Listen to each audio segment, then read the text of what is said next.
নমস্কাৰ ছাৰবাইদেউসকল, কেন্দ্ৰীয় চৰকাৰৰ আগন্তুক বাজেট 2024-25ত চৰকাৰী কৰ্মচাৰীসকলৰ পুৰণি পেঞ্চন পুনৰ প্ৰৱৰ্তন, পেঞ্চন, অষ্টম দৰমহা আয়োগ গঠন আৰু কাৰ্যকৰীকৰণ, পেঞ্চনাৰক আয়কৰ ৰেহাই, গৃহ ঋণৰ পদ্ধতিৰ সংশোধন আৰু পেঞ্চন কমিউটেশ্যনৰ ওপৰত বহুকেইটা সিদ্ধান্ত গ্ৰহণ কৰিব, যাৰ দ্বাৰা চৰকাৰী কৰ্মচাৰীসকল উপকৃত হ'ব।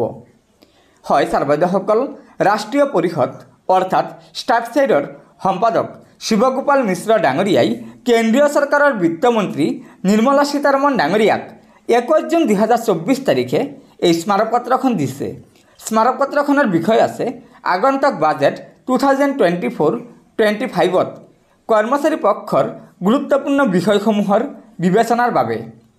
আশা কৰা হৈছে যে আগন্তুক বাজেটত তলত উল্লেখ কৰা বিষয়সমূহ শেহতীয়া বাজেটত বিবেচনা কৰি সমাধান হ'ব।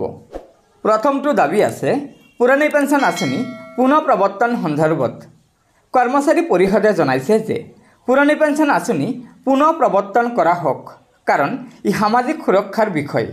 নতুন পেঞ্চন আঁচনি অৰ্থাৎ NPS ব্যৱস্থা 1/4/2004ৰ পৰা কাৰ্যকৰী হোৱাত কৰ্মচাৰীসকলৰ পৰিয়ালত নিৰাপত্তাহীনতাৰ পৰিৱেশৰ সৃষ্টি হৈছে আৰু সকলো কৰ্মচাৰী হতাশ আৰু নিৰাশজনক হৈ পৰিছে, কাৰণ তেওঁলোক অজ্ঞাত অৱসৰ ল'লে 25-30 বছৰ চাকৰি কৰাৰ পাছত NPS কেনেকৈ উন্মোচিত হ'ব।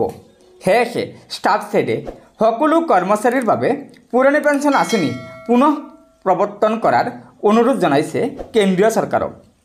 ছাৰবাইদেউসকল, দ্বিতীয়টো দাবী আছে অষ্টম দৰমহা আয়োগ গঠন সন্দৰ্ভত।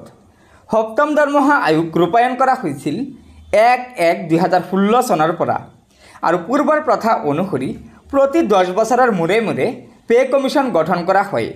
যিহেতু ডিএ 50% অতিক্ৰম কৰিছে আৰু বৰ্তমানৰ পৰিস্থিতি আৰু মুদ্ৰাস্ফীতিৰ ওপৰত ভিত্তি কৰি পে মেট্ৰিক্স, ভাত্তা আৰু পেঞ্চনাৰৰ সুবিধাসমূহ সংশোধন কৰাৰ জৰুৰী প্ৰয়োজন আছে। সেয়েহে ষ্টাফছেডে দাবী জনায় যে 1/1/2026 চনৰ ভিতৰত অষ্টম দৰমহা আয়োগৰ পৰামৰ্শসমূহ পুংখানুপুংখভাৱে অধ্যয়ন আৰু বিশ্লেষণ কৰিব লাগে, কিয়নো পৰামৰ্শসমূহ কাৰ্যকৰী কৰাত পলম হোৱাৰ ফলত কৰ্মচাৰীসকলৰ আৰ্থিক অসুবিধাৰ সৃষ্টি হয়। ছাৰবাইদেউসকল, কৰ্মচাৰী পৰিষদ অৰ্থাৎ ষ্টাফছেডৰ তৃতীয়টো দাবী আছে পেঞ্চনাৰসকলৰ আয়কৰ ৰেহাইৰ ওপৰত। হয়, তলত কৈছে ছুপাৰ এনুৱেশ্যনৰ ওপৰত পেঞ্চনাৰসকলে অন্তিম দৰমহাৰ 50% পেঞ্চন লাভ কৰে। তেওঁলোকৰ উপাৰ্জন বৃদ্ধি কৰিবলৈ আৰু প্ৰয়োজনীয়তা পূৰণ কৰিবলৈ তেওঁলোকে তেওঁলোকৰ অৱসৰৰ কৰ্পাছ, বেংক, FD আৰু অন্যান্য বিনিয়োগকাৰী প্ৰতিষ্ঠানত বিনিয়োগ কৰে। উপাৰ্জন কৰা সুদ কৰযোগ্য, যাৰ ফলত তেওঁলোকৰ উপাৰ্জনৰ ক্ষতি হয়। কাৰিকৰীভাৱে সুতৰ ওপৰত আয়কৰ আৰু ধনৰ মূল্যৰ খহনীয়া মুদ্ৰাস্ফীতিৰ বাবে বেংকত জমা থোৱা তেওঁলোকৰ ধনৰ পৰা প্ৰকৃততে কোনো লাভ নাপায়। তদুপৰি বাৰ্ধক্যৰ বাবে চিকিৎসা বিলৰ খৰচ বৃদ্ধি পায়। সেয়েহে অৱসৰৰ পিছত উপাৰ্জন হ্ৰাস আৰু ব্যয় বৃদ্ধিৰ প্ৰতি লক্ষ্য ৰাখি সকলো পেঞ্চনাৰক আয়কৰৰ পৰা ৰেহাই দিবলৈ অনুৰোধ জনায় ষ্টাফছেডে। ছাৰবাইদেউসকল, ষ্টাফছেডৰ চতুৰ্থটো দাবী আছে পেঞ্চনাৰসকলৰ পেঞ্চন কমিউটেশ্যনৰ ওপৰত। হয়, পেঞ্চন কমিউটেশ্যনৰ যি ম্যাদ আছে 12 বছৰ, সেইটো 15 বছৰলৈ বৃদ্ধি কৰিব লাগে, তাকে দাবী জনাইছে ষ্টাফছেডে। ইয়াত চাব কৈছে বেছি সংখ্যক কৰ্মচাৰীয়ে নিজৰ অৱসৰৰ পিছত পেঞ্চন কমিউটেশ্যনৰ বিকল্প বাছনি কৰে। নিয়ম অনুসৰি 15 বছৰৰ পিছত পেঞ্চনৰ কমিউটেশ্যনৰ অৰ্থাৎ পেঞ্চনৰ কমিউটেড মূল্য ৰেষ্ট'ৰ কৰা হয়। উল্লেখযোগ্য যে সুতৰ হাৰ হ্ৰাস পোৱাৰ বাবে বৰ্তমানৰ হাৰত ইয়াৰ পৰিৱৰ্তিত মূল্য আৰু সুদ 12 বছৰত আদায় কৰা হয়।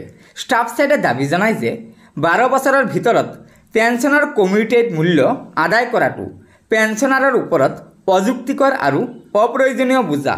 সেয়েহে অনুৰোধ কৰা হৈছে যে পেঞ্চনাৰৰ কমিউটেড মূল্য 12 বছৰৰ পৰিৱৰ্তে 15 বছৰ কৰা হওক। এয়াই দাবী জনাইছে ষ্টাফছেডে কেন্দ্ৰীয় চৰকাৰক। ছাৰবাইদেউসকল, ষ্টাফছেডৰ সপ্তমটো দাবী আছে চৰকাৰী কৰ্মচাৰীসকলৰ চিকিৎসা আঁচনিৰ উন্নতিকৰণৰ ওপৰত। হয়, ইয়াত কৈছে বৰ্তমান CGHSৰ অধীনত সকলো কেন্দ্ৰীয় চৰকাৰৰ অধীনস্থ কৰ্মচাৰীসকলক চিকিৎসাৰ সুবিধা প্ৰদান কৰা হৈছে আৰু ৰেলৱে কৰ্মচাৰীসকলক RILHSৰ অধীনত চিকিৎসাৰ সুবিধা প্ৰদান কৰা হৈছে। লক্ষ্য কৰা হৈছে যে যেতিয়াই বিশেষ চিকিৎসাৰ প্ৰয়োজন হয় কৰ্মচাৰীসকলক এমপেনেল চিকিৎসালয়লৈ প্ৰেৰণ কৰা হয় আৰু CGHS কৰ্মচাৰীৰ বাবে কম বিচনা নিৰ্ধাৰণ কৰা বিশেষ চিকিৎসালয়ত ভৰ্তি কৰোৱাটো অতি কঠিন আৰু ৰোগীয়ে এখন চিকিৎসালয়ৰ পৰা আন এখন চিকিৎসালয়লৈ দৌৰিবলগীয়া হয়। এই সমস্যাৰ সন্মুখীন হোৱাৰ আন এটা কাৰণ হ'ল CGHSৰ দ্বাৰা বিশেষ চিকিৎসাৰ বাবে নিৰ্ধাৰণ কৰা কম হাৰ। সেয়েহে অনুৰোধ কৰা হৈছে যে চৰকাৰী চিকিৎসালয় ৰেলৱে চিকিৎসালয়ত বিশেষ চিকিৎসাৰ সুবিধা বৃদ্ধি কৰা হোক যিয়ে এই সমস্যা নিৰ্মূল কৰাৰ বাবে চৰকাৰী কৰ্মচাৰীসকলক সহায় কৰিব। হয় ছাৰ বাইদেউসকল, এয়াই আছিল ষ্টাফ ছেডৰ 7মটো দাবী। ছাৰ বাইদেউসকল, ষ্টাফ ছেডৰ 9মটো দাবী আছে হোম লোনৰ যি পদ্ধতি আছে সেই পদ্ধতি সংশোধনীৰ ওপৰত।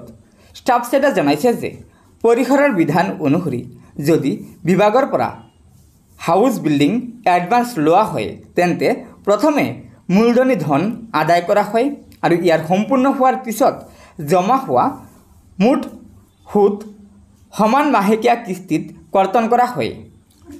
বৰ্তমানৰ পৰিস্থিতিত SBA আদিৰ বাবে আবণ্টন কৰা বাজেট প্ৰয়োজনীয়তা পূৰণৰ বাবে অপৰ্যাপ্ত আৰু কৰ্মচাৰীসকলে বেংকৰ পৰা হাউচ বিল্ডিং এডভান্সৰ সুবিধা ল'বলৈ বাধ্য হয়।